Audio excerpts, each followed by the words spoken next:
मंत्री भरत गोगावले बोलतात, आपण थेट जाऊया. पाहायला मिळतं तसं सेनेकडनं देखील एक पाऊल पुढे दादाकडनं एक पाऊल पुढे जाताना दिसत असेल तर आमची 2 पावलं पुढे असतील, हे तुम्हाला आम्ही सांगतो.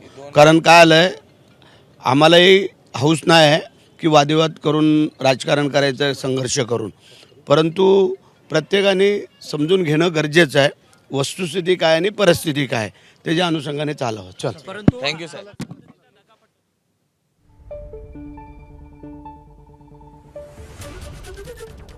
तर भरत गोगावले यांची प्रतिक्रिया ज्या गोष्टीवर आली आहे ती बातमी आहे महत्त्वाची, कारण रायगडमध्ये राष्ट्रवादी आणि शिवसेना यांच्यामध्ये सुरू असलेला संघर्ष आता थांबायला हवा.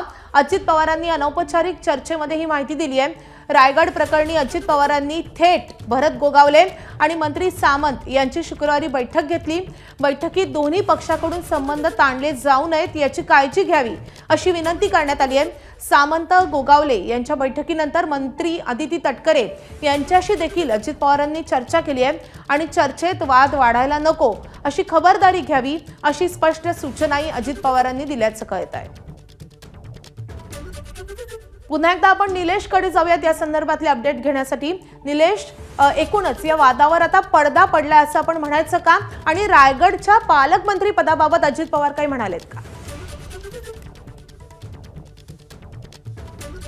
माधवी, अनौपचारिक चर्चांच्या दरम्यान अजित पवारांनी स्पष्टपणे भूमिका मांडली की रायगडमध्ये सध्या जे काही सुरू आहे हे अत्यंत चुकीचं आहे आणि कुठंतरी हे जे वाढणारे ताणणारे संबंध आहेत, मग राष्ट्रवादी काँग्रेस पक्ष असेल किंवा शिवसेना असेल, एकमेकांकडून जोरदार आरोप प्रत्यारोप होत आहेत, जोरदार टीका देखील एकमेकांवर होते आणि त्यामुळे कुठंतरी महाराष्ट्रामध्ये महायुती बदनाम होते. त्यामुळं रायगडच्या अनुषंगानं जर पाहायला गेलं तर महाराष्ट्रामध्ये महायुतीची बदनामी होणं चुकीचं आहे आणि त्यामुळे कुठंतरी या दोन्ही पक्षाच्या नेत्यांना जे आहे ते सामंजस्य भूमिका दाखवली पाहिजे. कुठंतरी या संबंध ताणणार नाहीत दोन्ही पक्षाचे याची काळजी घेतली पाहिजे अशा पद्धतीची स्पष्टपणे भूमिका मांडली. आणि याच अनुषंगानं अजित पवारांना काल मंत्री भरत गोगावले आणि मंत्री उदय सामंत जे दोन्ही कोकणातले महत्त्वाचे नेते आहेत आणि भरत गोगावले यांची ठामपणे भूमिका आहे की रायगडचं जिल्हा पालकमंत्रीपद आपल्यालाच मिळालं पाहिजे आणि याच अनुषंगानं अजित पवारांनी दोघांशीही चर्चा केली.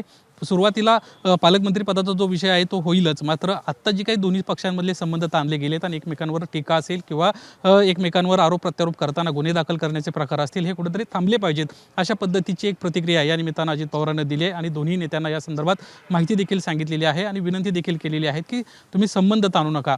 दुसरीकडं राष्ट्रवादी काँग्रेस पक्षाचा विचार करायला गेलं तर त्या ठिकाणी पालकमंत्री पदासाठी इच्छुक असणारे आदित्य तटकरे यांच्यासोबत देखील अजित पवारांनी चर्चा केलेली आहे आणि त्यांना देखील दोन्ही पक्षाचे संबंध ताणतील अशा पद्धतीचे कुठल्याही प्रकारचे प्रकार त्या ठिकाणी नकोत अशा पद्धतीची त्या ठिकाणी त्यांना एक माहिती दिलेली आहे, सूचना केलेली आहे. आणि या सगळ्या विषयासंदर्भात प्रमुख रायगडचे असणारे राष्ट्रवादी काँग्रेस पक्षाचे सुनील तटकरे यांच्याशी देखील लवकरच चर्चा होईल अशा पद्धतीची माहिती देखील समोर आली आहे.